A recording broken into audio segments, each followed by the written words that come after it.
आज हम लोग क्रैसुलेशन एसिड मेटाबॉलिज्म जिसे कैम कहते हैं उसके बारे में पूरे विस्तृत से जानकारी लेने जा रहे हैं। कैसे होता है, क्या मैकेनिज्म है, क्या रेगुलेशन है इसका। क्रैसुलेशन एसिड मेटाबॉलिज्म ये एक बड़ा यूनिक एडेप्टेशन है। ठीक है ना। इसको हम लोग कहते हैं कि एक इकोलॉजिकल एडेप्टेशन है। Ecological adaptation. क्योंकि बायोलॉजी एक ऐसा सब्जेक्ट है इसमें बहुत एक्सेप्शंस होते हैं बिकॉज की डिफरेंट इकोलॉजिकल सिस्टम्स होते हैं। हम्म, एक इकोलॉजिकल एडेप्टेशन है ऑफ कार्बन डाइऑक्साइड फिक्सेशन, या जिसे हम लोग कहते हैं किस साइकिल में होता है, ये कैल्विन साइकिल में, C3 साइकिल में। C3 साइकिल तो एक यूनिक एडेप्टेशन है। कैसे एडेप्टेशन है, क्यों क्रैसुलेशन कहा जाता है? क्योंकि एक फैमिली है, कुछ फैमिली जैसे होते हैं जिनके प्लांट्स को हम लोग क्रैसुलेसी या क्रैसुलेशन प्लांट्स कहते हैं। तो वैसे प्लांट्स के बारे में हम लोग अगर देखें तो एक फैमिली है जिसे हम लोग बोलते हैं क्रैसुलेसी फैमिली। इस फैमिली के जो मेंबर हैं वह इस मेटाबॉलिज्म को शो करते हैं। जैसे कि ब्रायोफाइलम, इस ब्रायोफाइलम प्लांट है, वह इसी परिवार से बिलोंग करता है। ठीक है। क्रासुला है, वो भी इसी परिवार परिवार से बिलोंग करता है। कैले पोंचे है, कैलेंचोय है, वो भी इसी प्रकार परिवार से बिलोंग करता है। इसके अलावा कैक्टस का परिवार, यूफोर्बिया जितने होते हैं, एक्सेट्रा, इन सब के जो परिवार होते हैं वो सब इस कैम को शो करते हैं। क्या है ये कैम, क्यों ये अडेप्टेशन शो होना चाहिए, क्यों सामान्य प्रक्रिया से C3 साइकिल या कार्बन फिक्सेशन यहाँ पर नहीं होता है। अब इसके पूरे मैकेनिज्म को समझने के लिए कुछ कहानी समझना पड़ेगा, स्टोरी इट्स वेरी इंपॉर्टेंट। हम लोग जनरल क्या जानते हैं? इन जनरल हम लोग ये जानते हैं फोटोसिंथेसिस में कि जब सनलाइट होता है, ठीक है, तो स्टोमेटा खुलता है, स्टोमेटा ओपन्स। ठीक है। और स्टोमेटा खुलता है तो कार्बन डाइऑक्साइड अंदर जाता है। Carbon dioxide इंटर्स into the plants,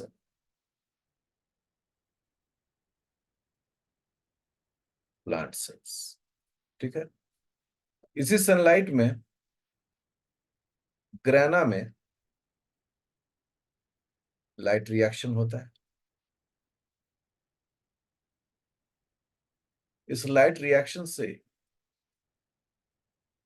ATP and NADPH generate होते हैं,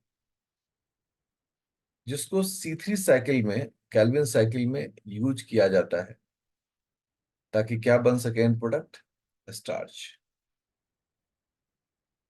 स्टार्च बन सके। और इसके लिए जो कार्बन डाइऑक्साइड चाहिए वो कार्बन डाइऑक्साइड C3 साइकिल को मिलता है। इसका मतलब सनलाइट के प्रेजेंस में दो काम हो रहा है। पहला, स्टोमेटा खुल रहा है और कार्बन डाइऑक्साइड जो है वो प्लांट में एंटर कर रहा है, लीफ तक पहुंच रहा है। दूसरा क्या है कि ग्रेना में, जो कि क्लोरोप्लास्ट में है, वहाँ लाइट रिएक्शन होता है, उससे एटीपी और NADPH जनरेट होते हैं, जिसको C3 साइकिल यूज करता है, इस कार्बन डाइऑक्साइड को फिक्स करता है। इसको हम लोग कह सकते हैं एसिमिलेटरी पावर या जलावन भी कहते हैं। और ये स्टार्च का प्रोडक्शन करता है। एक तो बात हमारी समझ में आ रही है कि सनलाइट में ग्रेना का होना और स्टोमेटा का खुलना जरूरी है, साथ ही स्ट्रोमा में C3 साइकिल का होना। अब ये भी समझना जरूरी है कि C3 साइकिल जो यहाँ हो रहा है, ये C3 साइकिल सनलाइट के प्रेजेंस में स्टोमेटा का खुलना और ग्रेना में लाइट रिएक्शन, इन दोनों पर डिपेंडेंट है। इन दोनों में से अगर कोई एक नहीं हो तो C3 साइकिल बिल्कुल नहीं होगा। तो ये एक महत्वपूर्ण तथ्य है। अब होता क्या है कि जो कैम प्लांट्स हैं, कैम प्लांट्स, इनके साथ इकोलॉजिकल स्ट्रेस कंडीशन होता है। Ecological stress conditions. स्ट्रेस, क्या इकोलॉजिकल स्ट्रेस कंडीशंस होते हैं भाई? तो हाई टेम्परेचर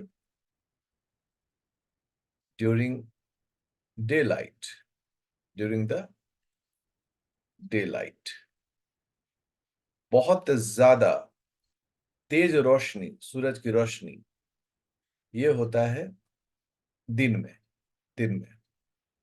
और इससे क्या हो सकता है? What can be possible? Problem क्या है इससे? प्रॉब्लम ये है, पहला, वाटर लॉस। बहुत ज्यादा प्लांट पानी बर्बाद कर सकता है ट्रांसपिरेशन के द्वारा, ट्रांसपिरेशन के द्वारा। अब रिजल्ट क्या होगा कि ये जो रेगिस्तानी पौधे हैं बेचारे, वैसे ही उनके पास पानी कम है। अगर और भी पानी है जो कि इनसे निकल जाए, क्योंकि बहुत गर्मी है, तो इनके लिए प्रॉब्लम हो जाएगा। दूसरा क्या है? दूसरा क्या है कि दूसरा है फोटो ऑक्सीडेशन, या photo oxidative damage, damage of Rubisco enzyme. ये भी हो जाएगा, जो कि C3 साइकिल का बड़ा महत्वपूर्ण एंजाइम। ठीक है।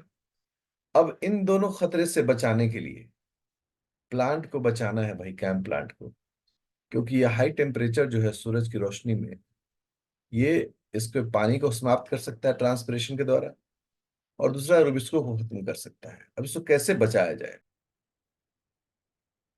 How to protect? प्लांट अपना एक सिस्टम डेवलप करता है।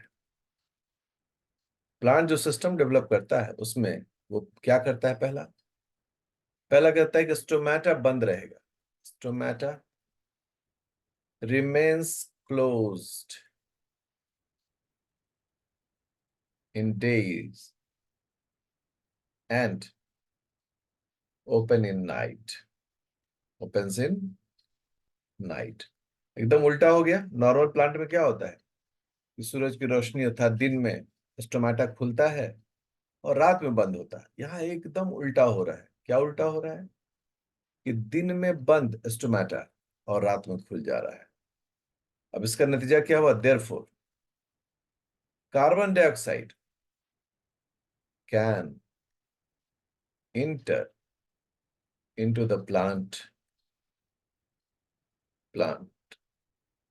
in the night only, in the night only। समझने की बात है, सिर्फ रात में ही कार्बन डाइऑक्साइड प्लांट में इंटर कर सकता है। ठीक है, क्योंकि दिन में स्टोमेटा बंद रहता है, और स्टोमेटा अगर दिन में बंद रहेगा तो इससे क्या बचत होता है? किस चीज से सेविंग होता है? तो वाटर लॉस से बचता है। ठीक है ना? ट्रांसपिरेशन जिसे कहते हैं, ट्रांसपिरेशन से बचता है।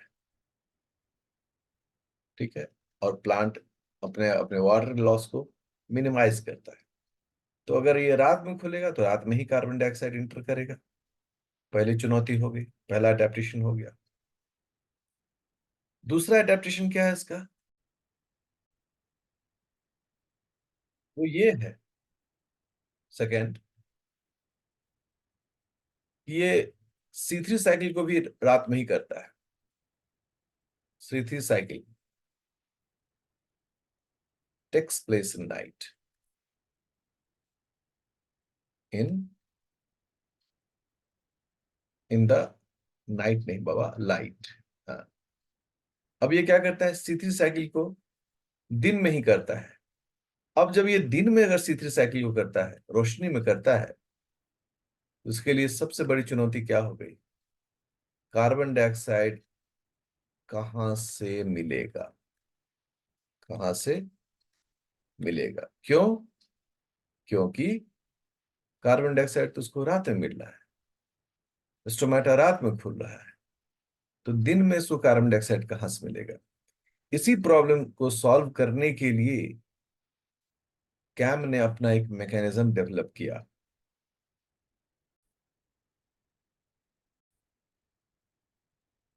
अब क्या हो रहा है, अगर प्लांट को देखें, अब तुलनात्मक एक अध्ययन किया जाए इसका, कैसे होगा भाई?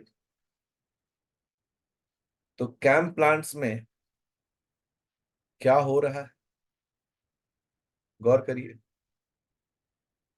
ये डे है, ये नाइट है, ठीक है। अगर स्टोमेटा की बात हो, तो स्टोमेटा बंद है, देख लीजिए, ये स्टोमेटा है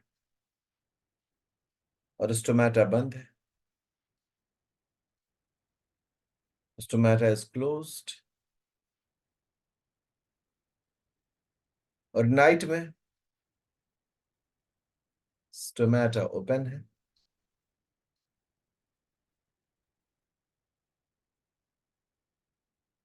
ठीक है, देखिए स्टोमेटा ओपन है।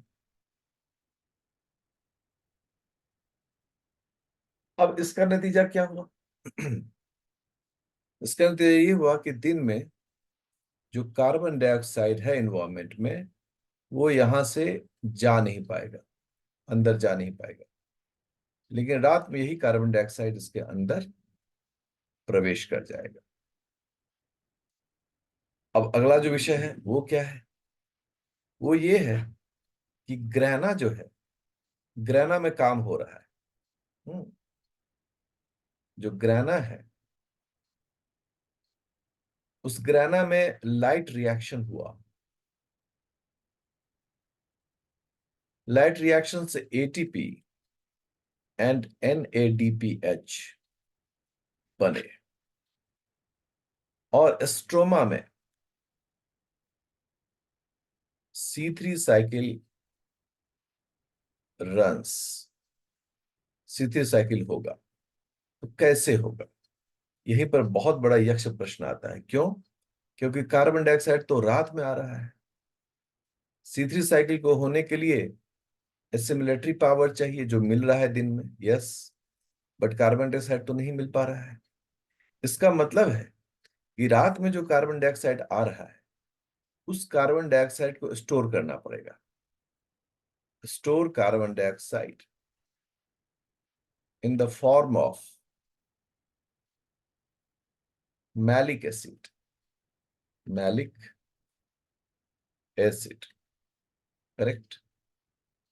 और रात में ये मैलिक एसिड जो है, ये इसको सप्लाई कर देगा क्या, कार्बन डाइऑक्साइड, और इसका नतीजा ये होगा कि C3 साइकिल दिन में ही रन हो जाएगा। अब सोचिए, नॉर्मल जो C3 प्लांट्स हैं, उनमें क्या होता है, दिन में ही स्टोमेटा खुलता है, दिन में ही लाइट रिएक्शन होता है, दिन में ही डार्क रिएक्शन था, C3 साइकिल भी हो जाता है। लेकिन कैंप प्लांट्स में क्या है कि दिन में तो स्टोमेटा खुलता नहीं है, तो कार्बन डाइऑक्साइड रात में आता है। रात में कार्बन डाइऑक्साइड आने से फोटोसिंथेसिस हो नहीं सकता है, क्योंकि रात तो रात है, सूरज की रोशनी है नहीं, कोई लाइट रिएक्शन होगा नहीं। तो इस कार्बन डाइऑक्साइड को स्टोर कर लेना है, ठीक है, स्टोर कर लेना है मैलिक एसिड के फॉर्म में। और जब दिन हुआ, ये मैलिक एसिड अपने में से कार्बन डाइऑक्साइड निकल के किसको दे दिया, C3 साइकिल को, और काम हो गया। And this is called crassulacean acid metabolism. Mechanism देखते हैं हम लोग, कैसे इसका मैकेनिज्म होता है और क्या क्या इसमें होता है। मैकेनिज्म का पहला पार्ट है, रात लेते हैं,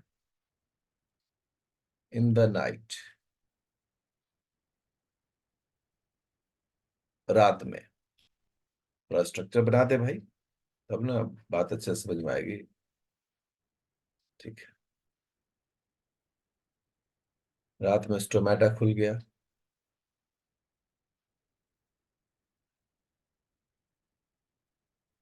ये लीफ एपिडर्मिस है,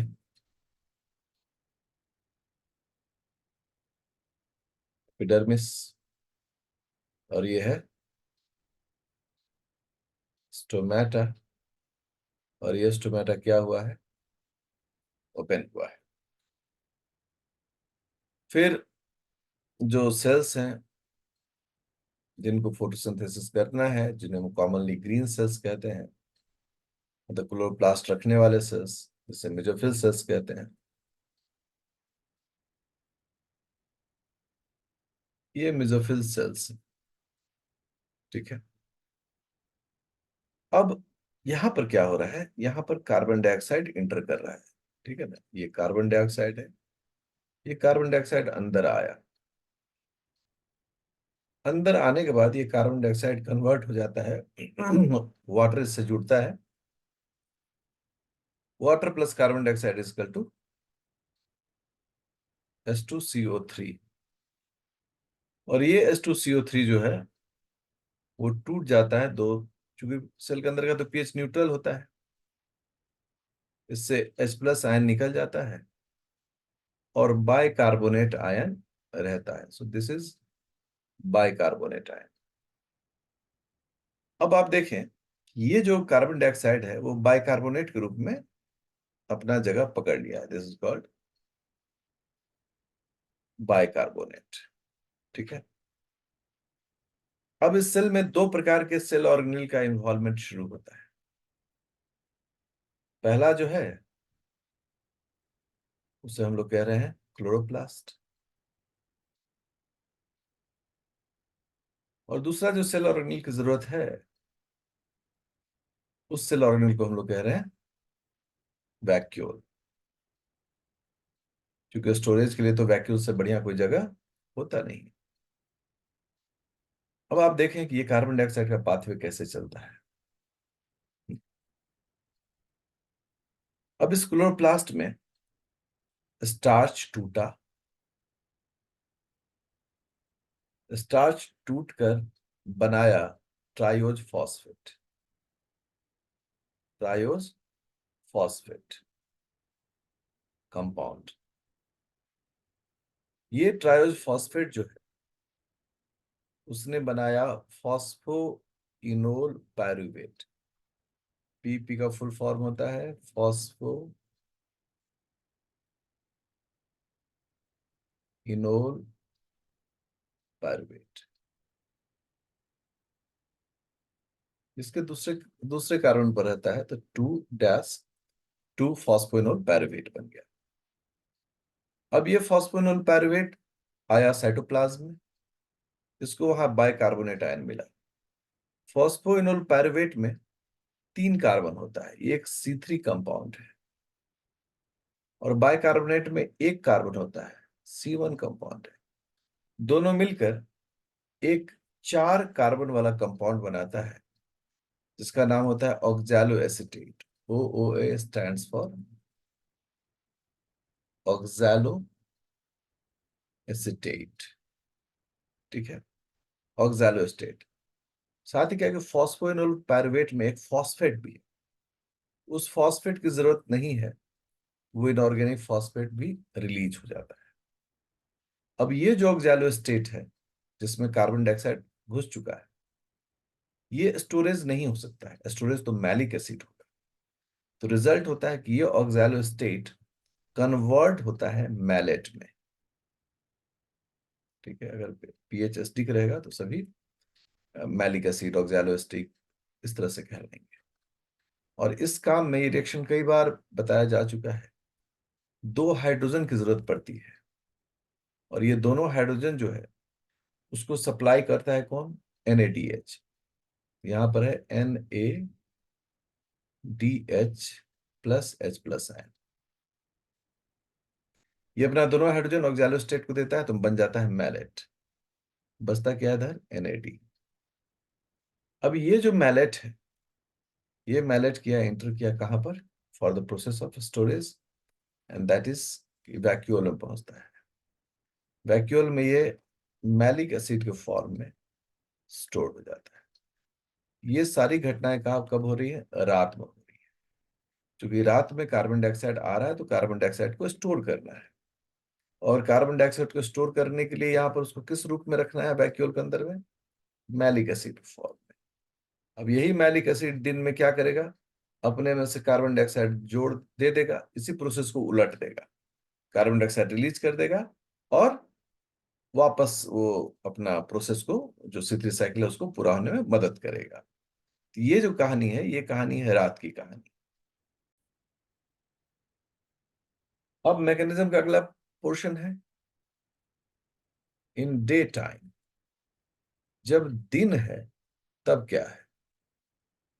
दिन है तो यहां पर लाइट है, लाइट है तो ग्रैना स्ट्रोमा सब एक्टिव होना चाहिए, फोटोसिंथेसिस होना चाहिए।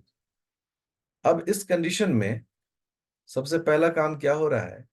स्टोमेटा हो जा रहा है बंद। देखिए, स्टोमेटा हो गया बंद, क्योंकि दिन में स्टोमेटा का वो ओपन नहीं करना है, तो प्लांट का पूरा जो पानी है वही निकल कर बाहर चला आएगा। अब जब स्टोमेटा बंद हो गया तो ठीक है, हो गया भाई, अब क्या कह सकता है उसमें? ये तो एडेप्टिव चेंजेस है। अब ये वही मेसोफिल सेल, ठीक है, हम थोड़ा सेल को और भी बड़ा बना देते हैं ताकि हम बहुत सारे रिएक्शंस अच्छे से करवा सकें, क्योंकि ये मेसोफिल सेल्स है। दिन का समय है और अब कहानी जो है उसमें कुछ बदलाव होने जा रहा है। ये वैक्यूल है, इस वैक्यूल में क्या स्टोर्ड है? मैलिक एसिड स्टोर्ड है, और उसका यूज कहां पर होना है? यूज होना है क्लोरोप्लास्ट में। क्लोरोप्लास्ट में भी कहां पर? तो स्ट्रोमा में, जहां पर C3 साइकिल होना है। अब कहानी ये हुआ कि ये जो मैलिक एसिड है बाहर निकला, बाहर निकलते ही ये वापस मैलेट आयन हो गया। मैलेट आयन के बाद ये अब अपना कार्बन डाइऑक्साइड डोनेट करने जा रहा है। देखिए, इसने दे दिया अपना कार्बन डाइऑक्साइड, साथ ही साथ इससे टूट कर निकला पायरुवेट। पायरुवेट, ठीक है। ये पूरी प्रक्रिया को फॉलो किया है, ऐसा नहीं कि सीधे ये कैसा काम कर रहा है, ये पूरी प्रक्रिया को फॉलो किया है। इस पूरी प्रक्रिया के अंदर में क्या होता है? दो हाइड्रोजन भी निकलता है। हाइड्रोजन को पिकअप करने वाला है यहाँ पर, जिसने दिया था वही लेगा। NAD ने इस हाइड्रोजन को पिकअप कर लिया, NADH plus proton, correct. Enzyme का नाम भी मैलेट डिहाइड्रोजनेज, NADP, ठीक है ना। अगर NADP है तो NADP हो जाएगा, NADPH। NADP malate dehydrogenase enzyme का नाम हो गया,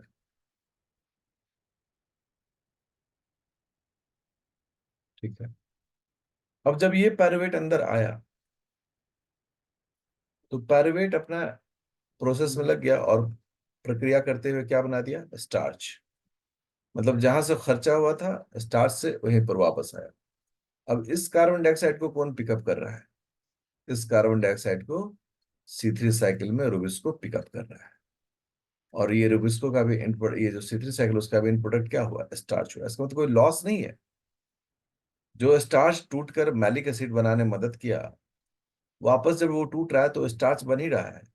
प्लस जो कार्बन डाइऑक्साइड दिन में लिया गया था, वो कार्बन डाइऑक्साइड भी यूज हो गया C3 साइकिल में, और इस प्रकार से खुशी खुशी सेल जो है वो अपना काम कर लिया। कब कर लिया? ये दिन में कर लिया। ये बड़ा महत्वपूर्ण हो गया। इस तरह से उसका काम भी हो गया और वो अपने आप को हीट से या तीव्र सनलाइट से बचा भी लिया। तो ऐसे भी प्लांट्स हैं जो इन दोनों सिस्टम को अडॉप्ट किए हुए अपने अंदर में, ठीक है ना, जिसे हम लोग बोलते हैं फैकल्टेटिव कैम्प प्लांट्स। ये फैकल्टेटिव कैम्प प्लांट्स जो होते हैं, वो जब ऑप्टिमम कंडीशन होता है, मतलब खुशी का स्थिति रहता है, ऑप्टिमम कंडीशन, सब कुछ खुशहाली है, बढ़िया है, टेम्परेचर भी नहीं है ऐसा, ये C3 प्लांट्स की तरह बिहेव करते हैं। C3 प्लांट्स मेटाबॉलिज्म, ठीक है, अपना दिन में ही स्टोमाटा खुला, दिन में ही सब काम हुआ। Under stress condition, under heat stress, जिसको हम लोग बोलते हैं हीट स्ट्रेस, ये कैम की तरह बिहेव करते हैं, कैम मेटाबॉलिज्म शो करते हैं। रात में अपना ओपन किए स्टोमाटा, और ये मतलब एक तरह का सोचिए किस तरह से अपने आप को एक एडेप्टेशन को शो करता है। That's why it is very important, ठीक है। जहां तक रेगुलेशन की बात है, रेगुलेशन, रेगुलेशन ऑफ कैम, वो रेगुलेशन जो है वो डिपेंड करता है PEP carboxylase enzyme, PEP carboxylase, ठीक है ना। इसमें जब फॉस्फेट जुड़ जाता है, ठीक है, तो PEPCO फॉस्फेट ये एक्टिव हो जाता है, और जब इससे फॉस्फेट निकल जाए, ये नॉर्मल ही पेप्को होता है, और उस वक्त ये इनएक्टिव होता है, अर्थात फॉस्फेट जो है वो उसके जुड़ने से इसमें वो एक्टिविटी आती है। और फॉस्फेट कहाँ जुड़ता है? सेरीन से, सेरीन के OH से फॉस्फेट जुड़ता है। तो ये एक जो है वो रेगुलेटरी सिस्टम इसमें है। अब ये पेप्को मिलता कहाँ है? ये जो पेप्को है वो इस पीपी में, जब ये बाइकार्बोनेट जुड़ता है, तो यहाँ जो एंजाइम होता है वो एंजाइम होता है पीपी कार्बोक्सिलेज। तो यही एंजाइम तय करता है कि कैसे रिएक्शंस होगा, नहीं होगा। That's why it is very important. ये जो जानकारी थी वो थी कैम के बारे में। अब इससे संबंधित कोई भी सवाल आप सॉल्व कर सकते हैं आराम से।